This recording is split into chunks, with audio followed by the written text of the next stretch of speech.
అదే RTV app వార్తల్ని క్షణాల్లో చదివే అవకాశం ఉంటుంది. ఒక న్యూస్ పేపర్, ఒక టెలివిజన్ ఛానల్ మీ చేతుల్లో ఎప్పుడూ ఉంటాయి. అందమైన ప్రపంచం.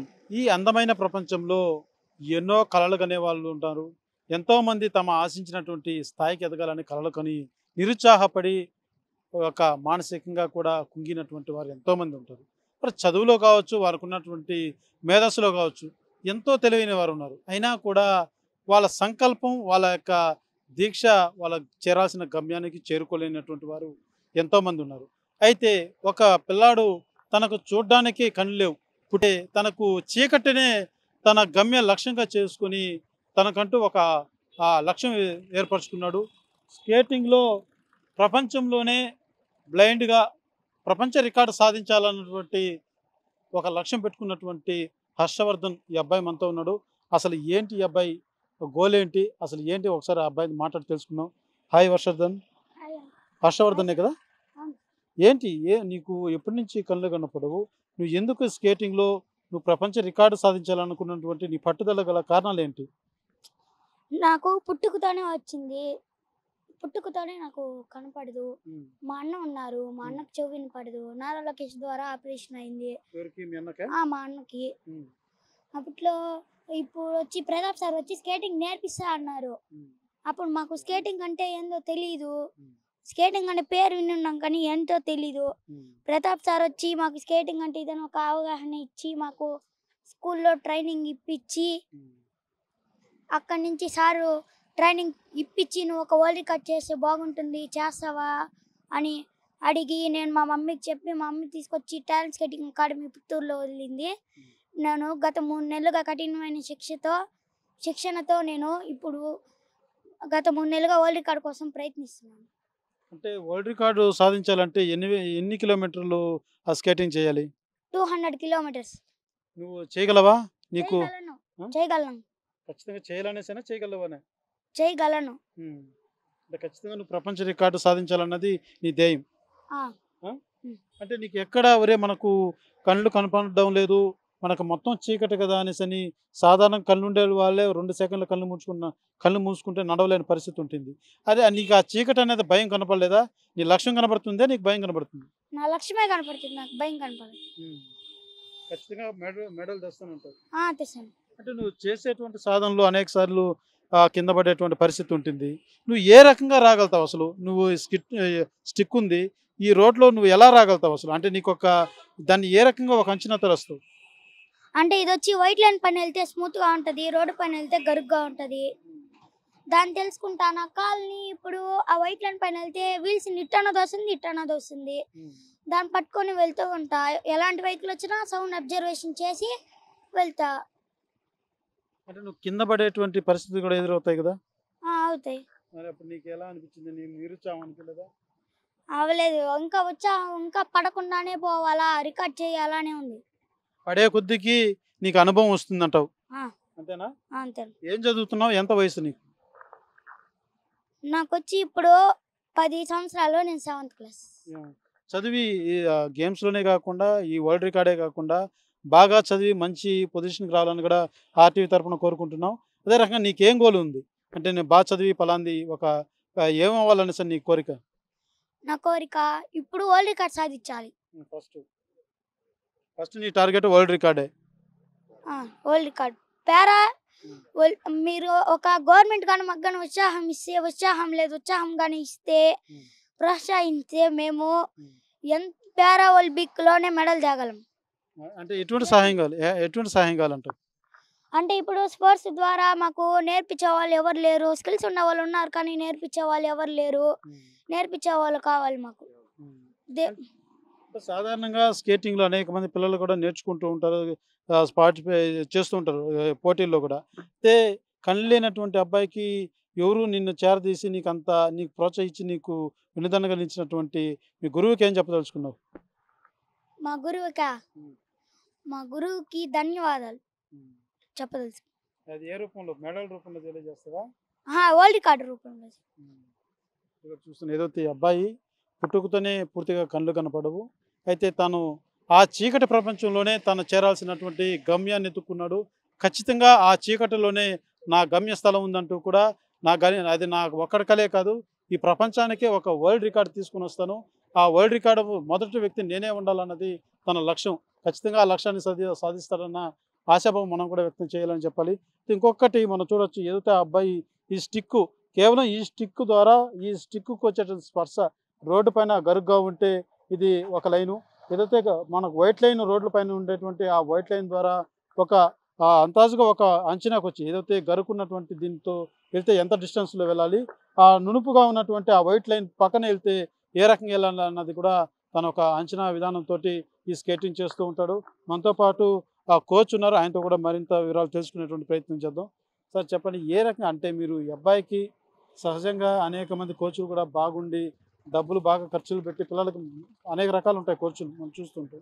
పూర్తిగా బ్లైండ్గా ఉన్నటువంటి అబ్బాయిని తీసుకొని అతనికి ఉన్నటువంటి ఆసక్తిని మీరు ఎలా గుర్తించారు, మీకు ఏ రకంగా అనిపిస్తుంది? సార్ నా పేరు ప్రతాప్. నేను వచ్చేసి గత 28 ఏళ్ళుగా ఈ స్కేటింగ్ ఫీల్డ్లో ఉన్నాను సార్. కాంపిటీషన్కి తీసుకెళ్తుంటాం 10 మంది, దాంట్లో ఈ 3 మెడల్ కొడతారు, మళ్ళీ తిరిగి వచ్చేస్తాం. మళ్ళీ ఇంకోసారి తీసుకుంటాం, ఒక 3 మెడల్ వస్తాం, వచ్చేస్తాం. మిగతా పిల్లలంతా అట్టే నిరుద్యోగంతో ఉంటారు సార్. అలాంటి వాళ్ళు చాలా స్కిల్ ఉంటుంది, ఆ కాంపిటీషన్లో ఆ టైంలో కొట్టలేరు. బట్ ఆ పిల్లలకి చాలా టాలెంట్ ఉంటుంది. ఆ టాలెంట్ని ఎట్లయినా తీసుకురావాలా అనేసి టాలెంట్ స్కేటింగ్ అకాడమీని ఒకటి పెట్టి దాని ద్వారా ఇలాంటి సాగసాలు అంటే నేను ఆల్రెడీ 250 కిలోమీటర్ 6 ఏళ్ళు పాప ఎక్కడ ఆగకుండా తీసుకొచ్చాను, ఒక వరల్డ్ రికార్డ్ ఉంది. నెక్స్ట్ ఒక పాప 100 కిలోమీటర్లు కాలికి స్కేటింగ్ కట్టుకొని కళ్ళు కట్టుకొని కారు లాగాల, ఇది ఒకటి. 300 కిలోమీటర్లు రివర్స్ చేస్తూ క్యూబిక్ సెట్ చేస్తూ 40 ట్యూబ్ లైట్లు ఒంట్లో పగలగొట్టుకుంటూ ఒక రికార్డ్ చేశాను హైదరాబాద్లో. అలాంటి సాహసాలు చేసుకుంటూ వచ్చాను సార్. దాంతోపాటు ఈ శాప్ తరపు నుంచి మాకు సమ్మర్ క్యాంప్ ఇచ్చారు సార్. మన శాప్ డిఎస్టిఓ కానీ రవినాయుడు గారి తరపు నుంచి మాకు ఒక సమ్మర్ క్యాంప్ ఇచ్చారు ఫస్ట్ టైంగా. ఇచ్చినప్పుడు దాంట్లో నేను అందరికీ నేర్పించే బదులు డిఫరెంట్గా వీళ్ళకి నేర్పిస్తే ఎలా ఉంటుందని ఒక ఆలోచన కలిగింది సార్. దాంట్లో భాగంగా నవజీవన్లో పోయి వాళ్ళ పిల్లలకి నేర్పించాను సార్. ఒక 1 మంత్ వాళ్ళ పిల్లలకు కొంతమందికి నేర్పించాను.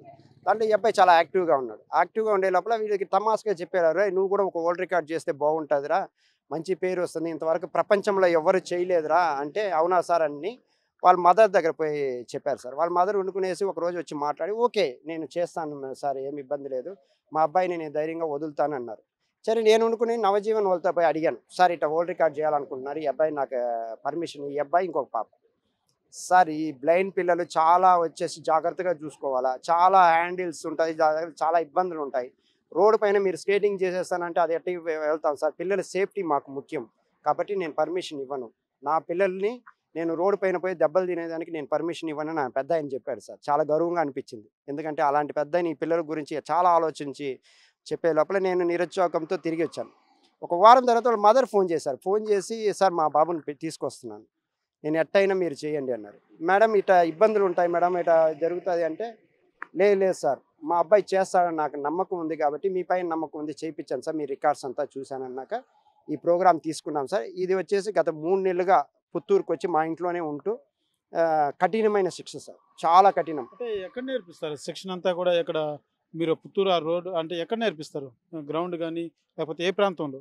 సార్ మాకు ఒక చిన్న గ్రౌండ్ ఉంది సార్, అది ఏంటంటే 20 మీటర్లే, అది యాక్చువల్లీ 20 మీటర్ల గ్రౌండ్ సార్, చిన్న గ్రౌండ్, దాంట్లోనే మేము ఇన్ని సాధనలు చేసాం సార్. మాకు సహజంగా 20 మీటర్లు అన్నది పెద్దగా ఆ శిక్షణకి అంత సరైనటువంటి స్థలం కాదు కదా. మినిమం 100 మీటర్స్ ఉండాలి సార్, ఒక స్కేటింగ్ నేర్చుకోవాలన్నా ఒక ఇది చేయాలన్నా 100 నుంచి 200 మీటర్కి ఉండాలి సార్, మినిమం 100 మీటర్నే ఉండాలి. మాకు అంత వసతులు లేదు సార్. మాకు ఇచ్చిన అవకాశం చిన్న ఒక ల్యాండ్, ఆ ల్యాండ్లో ఒక చిన్న గ్రౌండ్ వేసుకొని ఇన్ని సాధనలు చేస్తున్నాం సార్. ఆల్రెడీ గవర్నమెంట్ మాకు ఆల్రెడీ ఒక 200 మీటర్కి ఒక ల్యాండ్ ఇచ్చారు, ఆ వర్క్ కూడా స్టార్ట్ చేశారు శాప్ తరపు నుంచి, అది దేనికో ఆపేసి ఉన్నారు సార్. అలాంటి గ్రౌండ్ మళ్ళీ ఇస్తే ఇలాంటి పిల్లలు కాదు సార్, దీనికైనా నేషనల్ మెడల్ ఇంటర్నేషనల్ వాళ్ళకి తీసుకోగలుగుతాం. ఎందుకంటే కళ్ళు లేని పిల్లల్ని 200 కిలోమీటర్స్ కలిగినామంటే మెడల్స్ మాకేం పెద్ద విషయం కాదు సార్. అంటే ఇప్పటి వరకు మీరు ఈ ప్రాక్టీస్ చేపిస్తున్నారు కదా, ఇప్పటి వరకు సాధారణంగా అంటే ఎన్ని కిలోమీటర్ల వరకు స్కేటింగ్ చేయించారు? సార్ మామూలుగా 300 కిలోమీటర్ వరకు చేయించాం సార్. అది బాగుండే పిల్లలు సార్, బాగా కళ్ళు బాగుండే వాళ్ళు, వాళ్ళ పేరెంట్స్ బాగా రిచ్, వాళ్ళకి డ్రై ఫ్రూట్స్ నుంచి ఎవ్రీథింగ్ వాళ్ళకి అట్టే జరుగుతుంది సార్. అలాంటి పిల్లలు చాలామంది చేయించాను సార్. బట్ ఇతను ఎత్తుకుంటే వాళ్ళ అమ్మోళ్ళు అతనికి పుత్తూరు నుంచి ఇక్కడ పిత్తూరుకి అక్కడ తిరగడానికి డబ్బులు ఉండవు సార్. వాళ్ళ ఆమె ఒక చిన్న ఇంగ్లీష్ మీడియంలో ఆయమ్మ పనిచేస్తుంది సార్, ఆమెకి 7,000 ఏమో వస్తుంది. వాళ్ళ నాన్న ఉన్నాడు కానీ ఏదో పని చేసుకుంటా ఆయన ఒక కూలి పని ఆయనకి ఎప్పుడో ఒకసారి పని జరుగుతుంది, దాన్ని బట్టే వాళ్ళకి ఇబ్బంది ఉంటాయి సార్, కొన్ని ఇబ్బందులు. బట్ అంత ఇబ్బందులు ఉన్నా వాళ్ళ మదర్ వచ్చేసి వాడికి కావాల్సిన ఫ్రూట్స్ అప్పుడప్పుడు తెస్తారు. మేడం మీరు ఏం తేవద్దండి, ఈ ప్రపంచ record talent skating academy plus చిన్నారి భరోసా ట్రస్ట్ ఇవి రెండు కలిపి మీకు ఉచితంగా చేస్తాము ట్రైనింగ్ అంతా. దాంతోపాటు ఒక వరల్డ్ రికార్డు వచ్చినప్పుడు దగ్గర కొన్ని లక్షలు ఖర్చు అవుతుంది సార్, ఒక మినిమం 1.5-2 lakhs దాకా ఖర్చు అవుతుంది. అకాడమీ తరపున అయితే మేము ట్రైనింగ్ ఇవ్వగలుగుతాము, ఎక్విప్మెంట్స్ వాళ్ళు ఇచ్చారు. కొంతమంది ఎవరైనా దాతలు అతనికి రికార్డు కోసం ఏదైనా హెల్ప్ చేస్తే ఇంకా బాగుంటుంది సార్. సహజంగా మీరు కోచ్గా నేర్పిస్తూ ఉంటారు. సాధారణంగా కళ్ళు ఉండే వాళ్ళే మనం సెకండ్ కన్ను మూస్తేనే ఒక 2 అడుగులు ముందుకెళ్ళాం. ఈ సాధనలో అనేక సార్లు పడి లేయడం కూడా జరుగుతూ ఉంటుంది. మీకు ఎలా అనిపిస్తుంది? చాలా ఇబ్బంది అనిపించింది సార్. కళ్ళు ఉండే వాళ్ళే పడతారు సార్. ఈ అబ్బాయి కళ్ళు లేకపోయే లోపల నేను చెప్పే ఇన్స్ట్రక్షన్లు కొన్నిసార్లు పడిపోతాడు.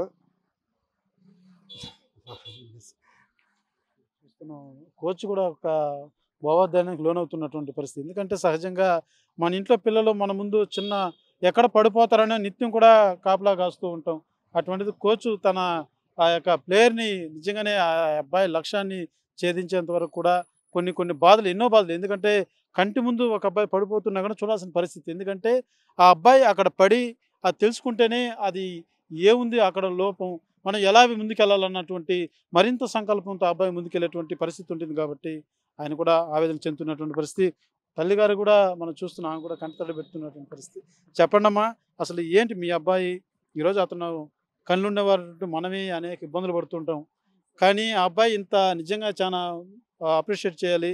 ఎందుకంటే కళ్ళి నా అబ్బాయి లక్ష్యం చూస్తుంటే ఖచ్చితంగా సాధిస్తాడు, నిజంగానే సాధించాలని కూడా కోరుకుందాం. అంటే మీకు ఎలా ఉందమ్మా మీ అబ్బాయి ఈ రకంగా అంటే పడి కష్టాలు పడి? సార్ చెప్పినట్టు నాకు కూడా బాధగానే ఉంది. పడుతున్నాడు, లేస్తున్నాడు, దెబ్బలు తగులుతా ఉన్నాయి, అన్నీ జరిగినాయి సార్. చాలా ఒక్కొక్క తూరు కూడా కొంచెం రిస్క్తో పడిన పనులు కూడా జరుగున్నాయి. సార్ కొన్ని చెప్పేవాడు, చెప్పితే నేను ఏడ భయపడి మళ్ళా ఎక్కడ ఆందోళన పడతానని సార్ చాలా కూడా చెప్పకుండా ఆపేసి సారే డీల్ చేసుకునే రోజులు ఉన్నాయి. కానీ నేను నా బిడ్డని రిస్క్లోనే పెట్టాను, రిస్క్లో పెట్టే నేను దీనికి ఈ ఫీల్డ్కి పంపించాను. బిడ్డ ఏమంటా మమ్మీ నేను చేస్తాను మమ్మీ, నేను ఖచ్చితంగా చేస్తాను మమ్మీ, నేను చేసి రికార్డ్ చేస్తాను మమ్మీ, రికార్డ్ చేసుకొనే నేను ఇంటికి వస్తాను, నువ్వు బాధపడొద్దు, నాకేం కాదు, నేను చేస్తాను, నాకు సార్ ఉన్నాడని సార్ మీద మా పిల్లోడు కూడా బాగా సపోర్ట్ ఇచ్చాడు సార్. అంటే మీకు ఎంతమంది పిల్లలమ్మా? నాకు 2 బిడ్డలు సార్. మరో అబ్బాయి? మరో అబ్బాయి బాబే సార్. ఆ అబ్బాయి కూడా, ఆ బాబు పేరు వచ్చి మునిచరణ్, ఈ బాబు పేరు వచ్చి హర్షవర్ధన్. ఆ అబ్బాయి కూడా నాకు మాది మేనరికం పెళ్ళి సార్, డఫ్ అండ్ డబ్ మా అబ్బాయి కూడా. అది మాకు అప్పట్లో నారా లోకేష్ గారు ఫీల్డ్లో ఉండేటప్పుడు సారు ద్వారా మాకు ఆపరేషన్ జరిగింది సార్. మా అబ్బాయి ఇప్పుడు బాగున్నాడు. ట్రైనింగ్ ఇచ్చి వాయిస్ స్పీచ్ థెరపీ ఇప్పించి మా బాబు ఇప్పుడు స్కూల్కి వెళ్తున్నాడు, నార్మల్గా మాట్లాడగలరు. వాళ్ళ దయ వల్లే నా బిడ్డకి ఆపరేషన్ జరిగింది. నా బిడ్డ ఇప్పుడు బాగున్నాడు సార్. దాంతో కూడా నేను ఇప్పుడు ఈ బిడ్డకు కూడా నేనేమంటే వీడికి మెడిసిన్స్కి వెళ్ళాం సార్. హాస్పిటల్కి వెళితే వాళ్ళు ఏమన్నారంటే 12-13 సంవత్సరాలు వచ్చినాక ఒకటి టెస్ట్ చేయాలమ్మా, ఆ టెస్ట్ చేస్తే దాంట్లో మాకు రిజల్ట్ పాజిటివ్ వస్తే మేము ఆపరేషన్ చేస్తామన్నారు. ఆపరేషన్ చేస్తే సక్సెస్ అవుతుంది అన్నారు. మేము స్పెట్స్ పెట్టి వాడుతూ ఉన్నాడు, స్పెట్స్ కొద్ది రోజులు వాడాడు. మళ్ళీ మా పరిస్థితుల ఆర్థిక పరిస్థితుల వల్ల మళ్ళీ మేము హాస్పిటల్కి తీసుకోలేదు సార్. చాలా అప్పుడు ఫస్ట్లో కన్నే రౌండ్ తిరిగేదనమాట, రౌండ్ అప్ అంటే బ్లాక్ గుడ్ కూడా లోపలికి వెళ్ళిపోయి రౌండ్ అప్ తిప్పుతూ ఉండేది. ఈ కన్ను రెప్పు కూడా విత్ ఇట్ సెకండ్కే కొన్ని నిమిషాల టైము కొట్టుకునేదనమాట, అట్లా అంతా ఉన్నింది. ఆ స్పెట్స్ కొద్ది రోజులు వాడాక అదంతా పోయింది. ఇప్పుడు నార్మల్కి వచ్చాడు. అదొక నీలం రంగులో అయిపోయేదన్నమాట కన్ను కూడా వీడికి. అట్లా ఎంత స్పెట్స్ ద్వారా మెడిసిన్స్ ద్వారా చేసినాము. మళ్ళీ రాను రాను ఆర్థిక పరిస్థితులు అయిపోయినాయి. ఆ బాబుకి ఈ బాబుకి ఇద్దరికి మాకు సపోర్ట్ చేసే ఫ్యామిలీస్ లేరు. మేము ఏమంటే కూలి చేసుకునేవాళ్ళం. దాంతో నేను ఇంకా చేయించలేక గమ్మునున్నాను. ఈ తూరి చేయిద్దాము, అప్పైనా చేసి చేయిద్దామనే ఇదికి సార్ ప్రతాప్ సార్ వచ్చి మా బాబుని స్కూల్ తరపున వచ్చి విజిట్ చేసి మా బాబుని తీసుకున్నారు. తీసుకొని సారు నేను చేపిస్తానమ్మా, నేను దీని ద్వారా కొన్ని డొనేషన్స్ కూడా నీకు నేను అందేట్టుగా నేను డొనేషన్ వాళ్ళకి కూడా చెప్పి మీ బాబుకి మెడిసిన్స్ అవకాశం కూడా నేను ఇప్పిస్తానమ్మా, నేను చేపిస్తానమ్మా నన్ను భరోసా ఇచ్చారు. దాంతో కూడా బిడ్డ ఫ్యూచర్కి కూడా ఇంకా రాబోయే చదువులకి వాటికి ఫ్యూచర్కి కూడా బాగుంటుంది కదా అని అనేసి ఉద్దేశంతో నేను దీంట్లో గట్టిగా జాయిన్ చేశాను సార్. అంటే మీకు ప్రభుత్వం నుంచి ఏదైనా సహాయం అందితే బాగుంటుందనే ఆలోచన కానీ అంటే మీ అభ్యర్థన ఏమైనా ఉందా? ఉంది సార్. ఖచ్చితంగా ఇట్లాంటి బిడ్డలకి ఖచ్చితంగా ప్రభుత్వం కదిలి ముందుకు రావాలి సార్. నా బిడ్డే కాదు, నాలాంటి బిడ్డలున్న తల్లులు చాలామంది ఇళ్లలోనే మగ్గిపోతున్నారు సార్. ఇప్పుడు ప్రజెంట్ ఈ బిడ్డని మీ ఎవరి చేతికైనా హెల్ప్ ఒక 10 నిమిషాలు పక్కన ఇవ్వాలన్నా కూడా భయం సార్. అట్లాంటి పరిస్థితి బిడ్డలు చాలామంది. అలానే ఇప్పుడు నవజీవన్లో కూడా చాలామంది బిడ్డలు చాలా టాలెంట్ ఉండే బిడ్డలు ఉన్నారు సార్. ఆడబిడ్డల్లో కూడా చాలా టాలెంట్ బిడ్డలు ఉన్నారు. కానీ వాళ్ళకి ఎవరు గవర్నమెంట్ కొంచెం ముందుకు వచ్చి వాళ్ళకంతా హెల్ప్ చేసి ఇట్లాంటి బిడ్డలనంతా కొంచెం ముందుకు లాగితే వాళ్ళు ఒకరి మీద డిపెండ్ లేకుండా వాళ్ళ కాళ్ళ మీద వాళ్ళు నిలబడి బతకగల శక్తి వస్తే బాగుంటుందని అనుకుంటున్నాను సార్. రావాలని కూడా కోరుకుంటున్నాను సార్. ప్రభుత్వం కూడా కొంచెము స్పర్శించి ఇట్లాంటి బిడ్డలకంతా ఆర్థిక సహాయంగాను వాళ్ళు కొన్ని ఈ స్పోర్ట్స్లో కూడా కొన్ని చేస్తున్నారు సార్.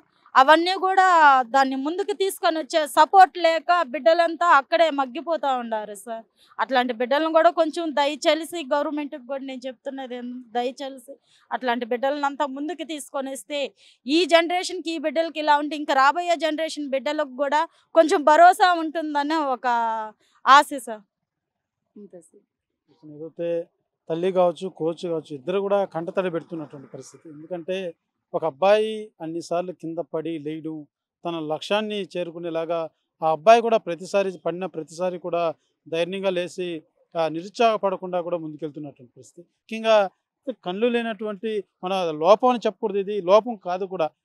మనం ఏదైతే లోపం అనుకుంటున్నామో అదే ఆ లోపమే తన జీవిత గమ్యానికి ఒక మార్గదర్శనం అయింది హర్షత్ సాయికి. ఖచ్చితంగా Harshat Sai next time RTV Harshavardhan next time నువ్వు మాకు ఇంటర్వ్యూ ఇచ్చినప్పుడు నువ్వు వరల్డ్ రికార్డ్ సాధించే మాకు నెక్స్ట్ టైం ఇంటర్వ్యూ ఇవ్వాలి. ఓకేనా? Okay okay sir. ఖచ్చితంగా తెస్తావా? ఖచ్చితంగా. చిన్నపిల్లలు మొబైల్ యూజ్ చేయకూడదు. మొబైల్ యూజ్ చేస్తే కళ్ళు పోతాయి. ఆ కళ్ళు పోతే రగుల ప్రపంచాన్ని ఫ్యూచర్ని కోల్పోతారు. కోల్పోతే మళ్ళీ తిరిగి రాదు. దాని విలువ మా కంటి విలువ మాకే తెలుసు. Very good message. నిజంగా చాలా అద్భుతమైనటువంటి మెసేజ్ చెప్పాడు.